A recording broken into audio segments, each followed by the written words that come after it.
여러분 안녕하세요. 성공취업 엑스파일 이윤입니다. 네, 지난 시간에 이어서 오늘도 화법에 대한 이야기를 해볼 텐데요. 지난 시간에는 감성 화법이었다면 오늘 이 시간에는요. 논리적으로 말하는 방법에 대해서 알아보겠습니다. 지금 함께 하시죠.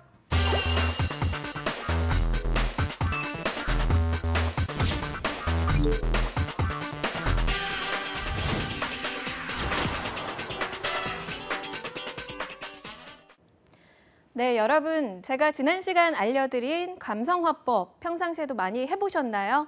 네, 그 감성화법을 했을 때 상대방의 반응은 어땠나요? 네, 저는 이 감성적으로 말하기를 습관화하면서 이제 체득이 됐는데요. 그래서 종종 상대방으로부터 듣는 이야기가 있습니다. 같은 이야기도 굉장히 사람 기분 좋게 하시네요. 라든가 혹은 굉장히 좋은 말씀이시네요. 이런 식으로 같은 의미를 담은 말도 훨씬 더 감성적으로 상대방을 배려하면서 하게 될 경우에 그 사람과의 관계가 아주 좋아지더라고요. 그래서 여러분들도 다시 한번 감성화법의 5가지를 상기해 보시면서 앞으로 계속 습관화해 보시기 바랍니다. 네, 오늘은요. 그에 반대되는 개념에 대해서 다뤄보겠습니다. 바로 논리화법인데요. 네, 스피치나 커뮤니케이션 혹은 프레젠테이션 방식이 좀 서툴러서 저를 찾아오는 학생들 혹은 비즈니스맨들을 떠올려 볼 때요. 그분들이 거의 대부분은 이 논리적으로 말하는 걸 굉장히 어려워하더라고요. 그래서 체계적으로 말하기가 참 어려워요. 시간을 지키면서 말하기가 좀 힘듭니다. 제가 무슨 말을 하는지 모르겠어요. 혹은 중언부언해서 상대방에게 명확하게 제 의사를 표현하지 못합니다. 이런 의견들, 이런 고민들을 많이 갖고 계시더라고요. 그래서 그런 분들의 경우에는요, 이번 시간에 다뤄볼 내용이죠. 논리화법에 대한 몇 가지 스킬을 익혀두시면 훨씬 더 여러분이 시간 관리를 하시면서 논리적으로 말하실 수가 있습니다. 그래서 논리화법에 대해서 지금부터 한 가지씩 짚어보도록 하겠습니다. 네. 먼저 OBC 기법입니다. 네, 많이 여러분들 알고 계실 수도 있고요. 혹은 처음 본다라는 분들도 계실 거예요. 자, OBC 기법은요. 스피치의 아주 대표적인 기술이라고 보시면 되겠습니다. 네, O에 해당하는 오프닝, 네, 그리고 B에 해당하는 바디, 그리고 C에 해당하는 클로징 이렇게 세 부분으로 나누어 보시면 될 것 같은데요. 자, 모든 말에는요. 처음, 중간, 끝이 있으면 됩니다. 네, 처음, 중간, 끝. 여러분 글짓기 할 때 서론, 본론, 결론 많이 들어보셨죠? 네, 혹은 스피치에서는 도입, 전개, 결말 이렇게 스피치나 프레젠테이션에서는 이야기를 합니다. 그래서 앞글자를 따서 OBC 기법이다라고 이야기를 합니다.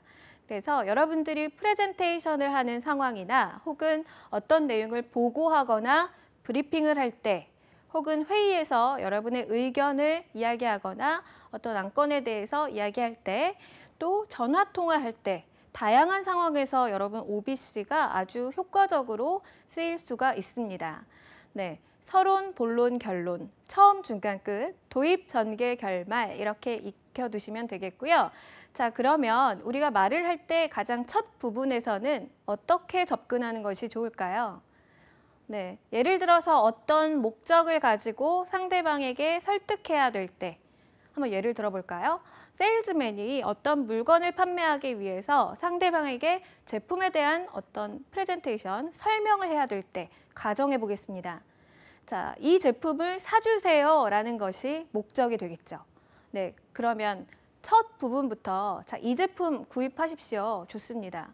이렇게 접근하는 세일즈맨보다는요. 어떤 세일즈맨이 조금 더 끌릴까요? 네, 처음에 제품 얘기를 하지 않고요. 그 상대방과의 어떤 관계를 형성하려고 노력하는 세일즈맨에게 좀 끌릴 겁니다. 질문을 통해서 혹은 상대방에 대한 관심을 표현하면서 오프닝을 해주면 좋겠죠. 그래서 인사를 한 다음에 필요하신 부분에 대해서 니즈 파악을 한다든지 혹은 칭찬을 통해서 분위기를 부드럽게 만든다든지 혹은 보고 있는 제품에 대해서 관심을 불러일으킬 수 있을 만한 이야기를 해주신다든지 혹은 본인의 경험담 혹은 그 제품을 썼을 때의 사례들 이런 것들을 통해서 여러분들이 뭔가 접근성이 용이하게 만들어주시는 부분이 바로 오프닝 단계라고 보시면 되겠습니다. 그래서 오프닝 부분, 서론 부분은 너무 길게 가져가실 필요가 없고요. 짧게 그 다음에 본론, 중요한 이야기를 하기 전초 단계다라고 보시면 되겠습니다. 짧게 임팩트 있게 가져가시면 되겠습니다. 자, 핵심 메시지는요. 바디, 본론, 전개 부분에 담아주시기 바랍니다. 네, 어떤 제품에 대해서 설명을 할 때 관계 형성의 오프닝 단계가 끝났다면 이제 바디, 중요한 핵심 단계로 넘어가실 텐데요. 본론 부분에서는 키워드를 중심으로 이야기하시는 게 좋습니다. 예를 들어서 어떤 TV에 대한 판매를 할 때요. TV 세일즈를 할 때요. 네, 그 TV가 갖고 있는 장점에 대한 키워드를 잡아볼까요? 예를 들면 TV의 성능이 있을 수 있겠고요. 혹은 뭐 어떤 사이즈에 대한 이야기, 혹은 디자인에 대한 이야기, 여러 가지 키워드별로 할 수 있는 이야기들이 각각 여러 가지가 있을 겁니다. 네, 그 키워드를 한번 추려보시고요. 그 키워드별로 우선순위를 선택하시는 거예요. 그래서 꼭 이야기해야 되는 부분부터 우선순위 1번으로 치셔서 1, 2, 3번의 키워드를 만들어 가시는 겁니다. 그래서 본론 부분은 그 어떤 키워드를 중심으로 해서 사례라든가 근거라든가 이런 것들을 덧붙여서 조금 더 살붙임을 해서 구체적으로 이야기를 하셔야 되는 단계라고 보시면 되겠습니다. 네, 디자인에 대해서도 이야기할 때요. 어떤 뭐 단편적으로 디자인이 어떻고요? 라고 이야기하기보다는 디자인에서도 색상에 대한 또 세부 카테고리가 있을 수 있겠고요. 그리고 그 각 부분별로의 디자인들도 이야기할 수가 있겠죠. 그래서 그 본론 부분의 키워드를 잡아 주셨다면 세부 키워드로 다시 한번 구체화하시는 단계다라고 보시면 되겠고요. 자, 마지막 결론, 결말의 단계입니다. 이제 클로징을 해야 되는데요. 관계 형성 후에 상품에 대한 설명을 조리 있게 했다면 어떻게 하셔야 되겠죠? 네, 다시 한번 그 목적을 상기해 주셔야 되겠죠. 그래서 이 TV의 장점은 이러이러한 것들, 키워드를 중심으로 이야기했던 본론을 임팩트 있게 압축하셔서 다시 한번 떠올리게 해주시고요. 그리고 여운이 남을 수 있도록, 그리고 기억에 남을 수 있도록 임팩트 있게 마무리해 주시면 되겠습니다.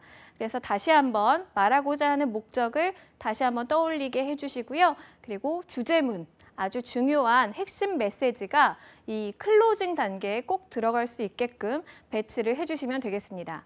그래서 OBC 기법을 할 때요. 프레젠테이션 상황에서 어떤 주제를 받았다면 그 주제에 대해서 정말 막연할 겁니다. 오프닝부터 접근하면요. 더 어렵거든요.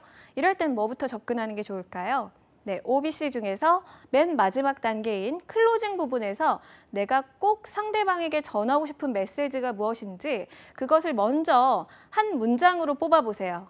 자, 그 다음에 해야 될 부분은요. 바로 바디 부분이죠. 본론 부분의 키워드를 잡아보시는 겁니다.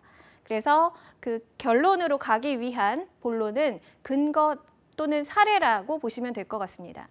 그래서 바디 부분에 충분하게 키워드로 이야기가 되셨다면 맨 마지막에 오프닝을 통해서 여러분들이 그 이야기를 듣고 싶게끔 하는 흥미를 유발할 수 있고 공감대를 형성할 수 있는 이야기들로 오프닝을 한번 생각해 보시는 거예요.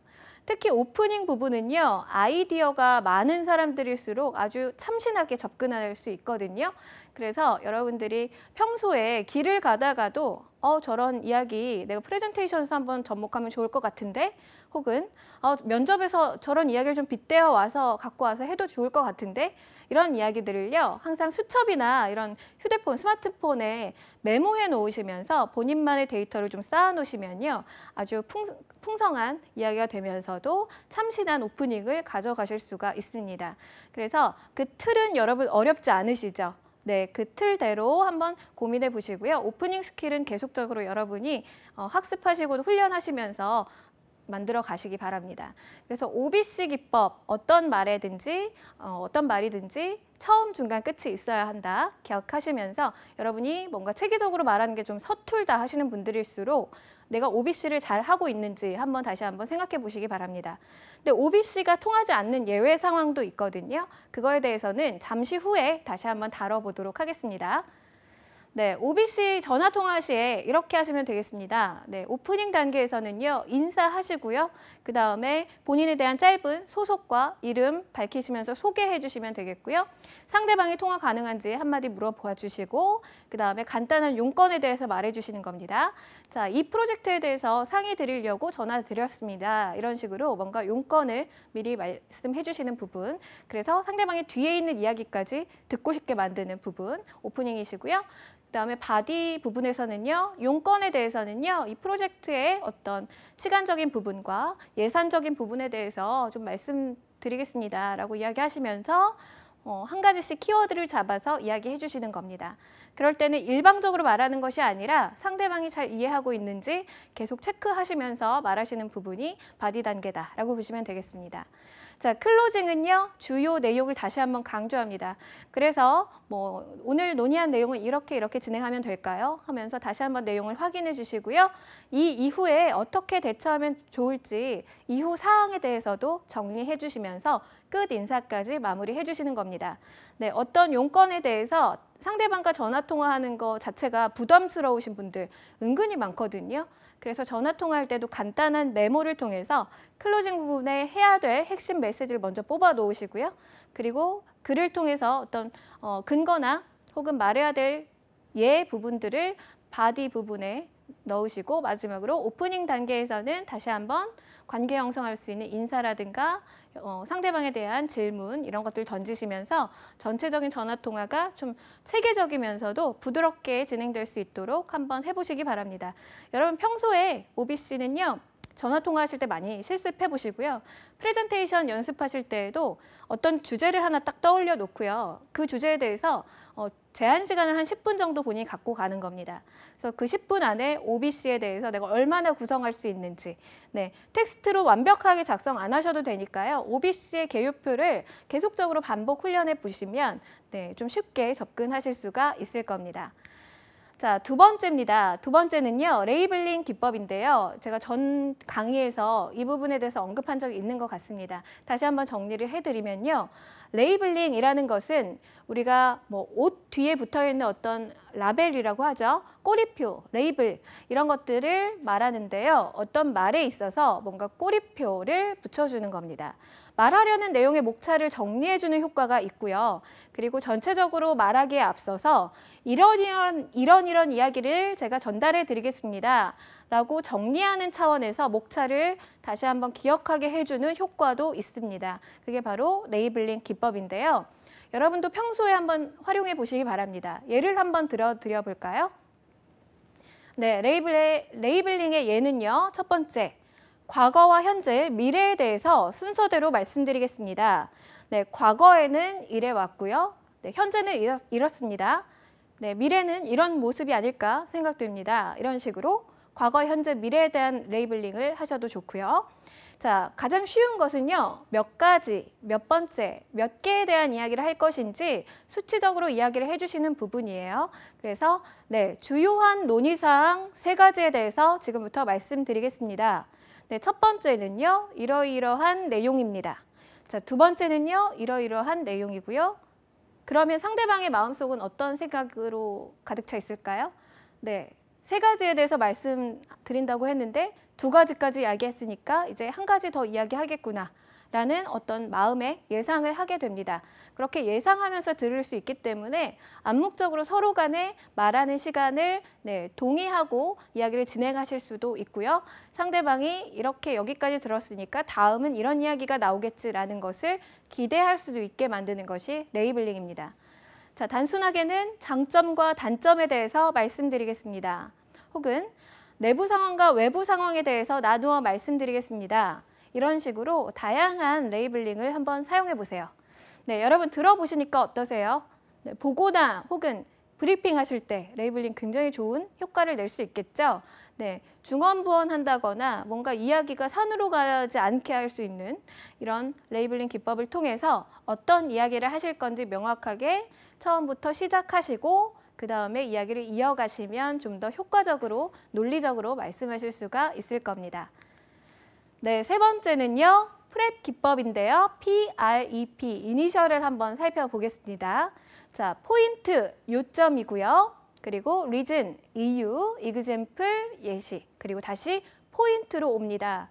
네, 요점을 말하고요. 그 요점에 대한 이유를 왜냐하면 이라는 이야기를 통해서 이야기를 합니다. 그 다음에 그 근거로 예를 들면 이런 식으로 예시를 들어주시고요. 그래서 다시 말하면 이라고 시작을 하시면서 요점을 다시 한번 기억할 수 있게 배치하는 부분입니다. 네, 설득을 하실 때에 이 프랩 기법이 굉장히 효과적입니다. 그래서 한번 예를 들어서 살펴볼까요?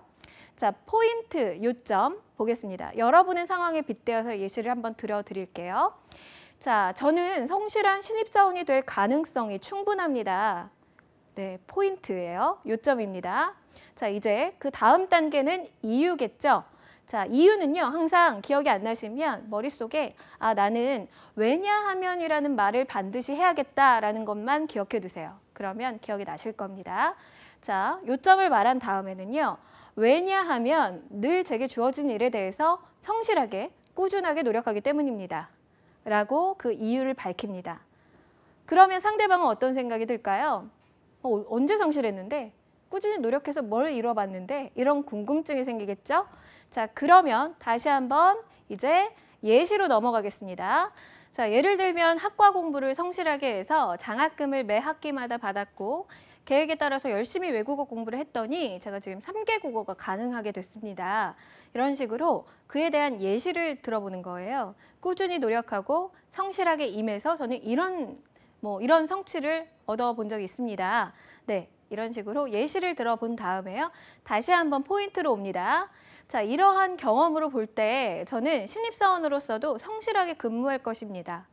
네, 다시 한번 요점을 강조하는 거죠.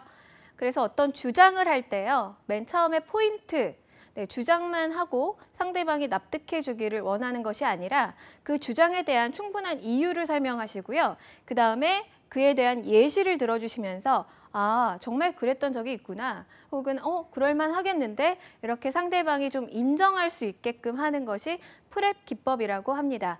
그래서 여러분들이 어떤 주장하실 때, 어떤 본인에 대한 소개를 하실 때요. 추상적인 단어 많이 늘어놓는 경향이 있거든요. 저는 훌륭한, 최선을 다하는, 최고의 노력을 다해서 성실한 이런 이야기를 참 많이 합니다만 그런 요점을 전달하기 다음에 그 전에 이유와 예시가 분명하게 제시가 됐는지 다시 한번 생각해 보시고요. 그 요점을 다시 한번 맨 마지막에 강조해 주시는 프랩 기법을 통해서 논리적으로 말해 보시기 바랍니다. 네, 그래서 충분하게 이렇게 내용을 구성해 놓으시면요. 그 면접 답변도 단답으로 이렇게 질문에 대해서 바로 답변이 짧게 끝나는 것이 아니라 그 답변을 조금 더 성의 있게 대답할 수 있는 느낌도 전달되기 때문에 프랩 기법으로 여러분이 좀 면접을 준비해 보시면 좋을 것 같아요. 자, 네 번째는요. 두괄식과 미괄식에 대한 설명입니다. 네, 두괄식은요. 말하고자 하는 주제가 앞쪽으로 배치되어 있는 경우예요. 그래서 두괄식은 전체적인 내용에 대한 이야기를 먼저 한다는 느낌으로 대전제에서 소전제로 간다라고 보시면 되겠고요. 그 다음에 미괄식의 이야기는요. 주제를 맨 나중에 배치하면서 사례라든지 나무부터 보시면서 나무에서 전체적으로 숲을 나중에 보는 그런 방식이다라고 보시면 됩니다. 소전제에서 대전제로 가는 느낌이겠죠. 그래서 두괄식 같은 경우에는요. 결론을 먼저, 핵심 메시지를 먼저 언급합니다. 그 다음에 미괄식은요. 세부적인 내용을 먼저 말한 뒤에 가장 나중에 결론을 도출하는 거예요. 네, 두괄식 같은 경우에는요. 상대방이 굉장히 주도적이거나 아니면 좀 성격이 급한 편이거나 이런 분들을 상대할 때 아주 효과적입니다. 네, 미괄식은요, 뭔가 긴장감을 줄 수 있겠죠. 여러분들 혹시 그 오디션 프로그램에서 심사위원들이 심사평할 때도요, 그때도 스피치 기술을 좀 지켜보실 필요가 있는데요. 거기에서 특히 박진영 심사위원이 예전에 K-팝 스타였나요? 거기 나왔을 때 미괄식을 참 많이 사용했어요. 자, 노래를 부르고 난 그 참가자를 세워놓고 이제 심사평을 할 때요. 저는 합격 드리겠습니다. 혹은 불합격 드리겠습니다. 이렇게 결론을 먼저 말하는 것이 아니라 그 사람에 대한 평가를 여러 가지 방식으로 표현하면서 긴장감을 고조시킵니다. 저는 저 참가자를 보면서 이런 생각이 드는데요. 라고 하면서 여러 가지 본인의 어떤 생각을 표현하고요. 맨 마지막에 이제 결론을 이야기하는데요. 그렇게 쭉 가다가 갑자기 아쉽지만 불합격 드리겠습니다. 이렇게 끝낼 수도 있고요. 그래서 저는 합격입니다. 이렇게 이야기를 하기도 하죠. 그래서 그런 심사평을 보더라도 그게 바로 미걸식의 전형적인 사례거든요. 어떠세요? 굉장히 긴장감을 갖게 하죠. 네, 어떤 결론이 나올까 이런 생각이 들기도 하고요. 그래서 미괄식은 그런 효과가 있는 반면에요. 비즈니스 상황에서는 미괄식을 굳이 많이 쓰실 필요가 없겠죠. 상사가 어떤 내용에 대해서 보고해봐 라고 하셨는데 뭐 이건 저렇고 이건 저렇고 이런 식으로 이야기하다 갑자기 결론이 마지막에 나오는 것보다는요. 결론을 먼저 네, 제가 출장을 갔다 왔더니 이런 결론이 났습니다 하면서 핵심 메시지와 결론을 먼저 제시하고 그에 대한 부가적인 내용들을 언급해 주는 것이 훨씬 더 효과적이겠죠. 그래서 두갈씩은 결론부터 말하기 때문에 상대방이 훨씬 더 속 시원하게 네, 결론이나 이런 핵심 메시지를 들을 수 있다는 장점이 있습니다. 네, 그래서 두갈씩과 미갈씩을 상황에 맞게 여러분들이 사용해 보시면 되겠습니다. 그래서 면접 상황에서는요, 면접관이 어떤 질문을 던졌을 때요, 예를 들어 제2 외국어가 가능하십니까? 이런 질문을 던졌을 때요. 두갈씩의 경우에는요. 네, 저는 불어를 할 줄 압니다. 이런 식으로 이야기를 하겠죠. 그래서 불어 공부는요. 이렇게 저렇게 했었는데요. 이렇게 이야기를 부가적으로 설명하는 거고요. 자, 제2 외국어 가능한 거 있으세요? 미괄식으로 말하는 경우에는요. 제가 대학교 2학년 때 영어 회화 학원을 열심히 다녀가지고 또 회화가 재밌어서 다른 언어를 해보려고 또 노력을 했는데요. 그런데 쉽지 않아가지고 사실은 지금 할 줄 모릅니다. 이런 식으로 말하는 경우 미괄식의 답변이 됩니다. 그래서 어떤 이야기를 할지 분명하게 전달하시는 두갈씩이 면접에서 질의응답 시간에는 좀 효과적이지 않을까라는 생각이 듭니다. 여러분들도 상황에 맞게 한번 활용해 보시기 바랍니다. 네, 5번째는요. 표현법인데요. 이번에는 여러분의 어떤 언어 습관에서 네, 잘못 사용되는 부분들이라든가 아니면 논리적으로 보여지지 않는 부분들에 대한 교정을 좀 해보도록 하겠습니다. 네, 먼저 분명한 서술부를 사용해 주시는 게 좋은데요. 자, 상대방이 나랑 대화를 나누고 있는데 계속 말끝을 흐려요. 그럼 어떤 기분이 드세요? 네, 제가 그래가지고 그랬습니다. 이런 식으로 계속 말끝을 흐리면서 서술어를 분명하지 않게 이야기하는 경우에 그 상대방을 보면 첫 번째, 자신감이 없어 보일 수 있고요. 두 번째, 의견이 분명하지 않구나라는 생각이 들 수 있고요.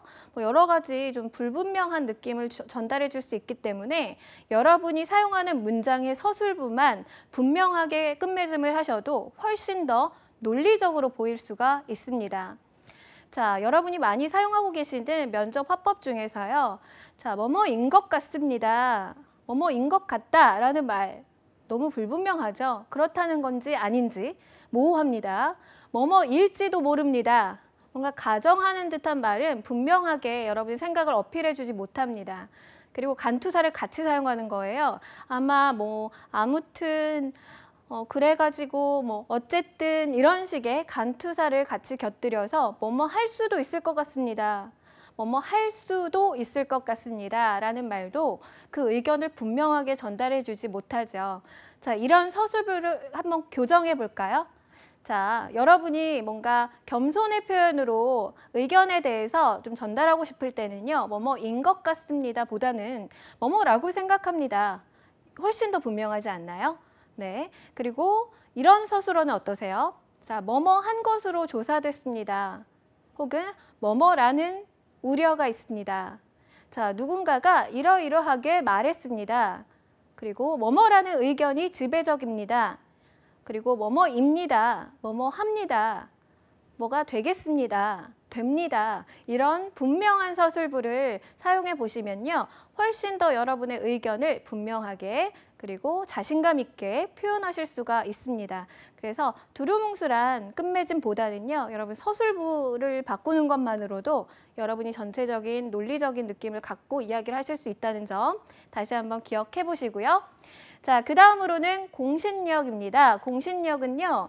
어떤 말의 설명이나 어떤 주장을 펼칠 때 그냥 그 목적이나 주장, 여러분의 의견을 단순히 표현하는 것이 아니라 공신력을 가지고 올 수 있는 이런 것들을 써보시는 건데요. 예를 들어서 통계 자료, 네, 어떤 주장에 대한 근거가 되겠죠. 그리고 시각적으로 드러나는 이미지, 사람들이 이제 딱 그 화면을 봤을 때 시각적으로 확 드러날 수 있는 그런 이미지 사용하실 수도 있고요.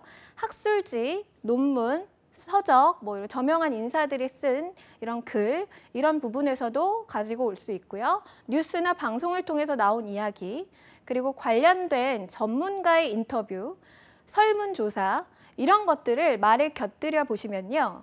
그 말을 조금 더 공신력 있게, 다시 말해서 신뢰감을 줄 수 있는 말하기로 바꿔 줍니다. 그래서 더 논리적으로 들리게 되겠죠. 자, 뭐뭐에 따르면 이라는 말을 기억해 두시고요. 제가 자주 사용합니다. 그래서 어떤 이야기를 할 때, 자, 뭐뭐에 따르면 이런 게 있어요. 혹은, 네, 이런 자료에 근거해 보면 이런 결과가 나옵니다. 네, 논리적인 느낌 나죠. 네, 그리고 뭐뭐라는 결과처럼 어떤 자료를 통해서 설명을 할 때 이런 식으로 대화를 할 때 혹은 답변을 할 때 이렇게 공신력을 불어넣어 줄 수 있는 여러 가지 자료들을 활용해 보시면서 그 말에 한번 인용해 보시는 겁니다. 그래서 훨씬 더 여러분이 공신력 있는 논리적인 말하기를 할 수 있는 방법이 되실 거예요. 자, 표현법을 바꾸는 것만으로도 논리적으로 보일 수 있게 하는 분명한 서술부, 공신력을 첨가하기, 이 두 가지를 다시 한번 기억해 보시기 바랍니다. 네, 이렇게 해서 논리적으로 말할 수 있는 기법에 대해서 여러분들 한번 살펴보셨는데요. 이 외에도 여러 가지 스킬들이 있지만 오늘 제가 알려드린 스킬들에 대해서 다시 한번 내가 그동안은 어떻게 했는지 되돌아보시면서 앞서 말한 5가지 정도는 확실하게 여러분들이 면접을 보시건 혹은 신입사원으로 입사를 하시건 이렇게 화법으로 활용해 보시면 좋을 것 같습니다.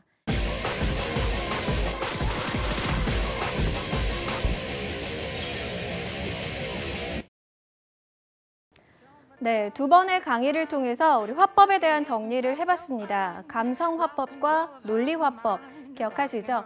인간미가 넘쳐 보이면서도 또 논리적이고 체계적인 화법을 구사할 수 있는 그런 여러분들이 되시기 바랍니다.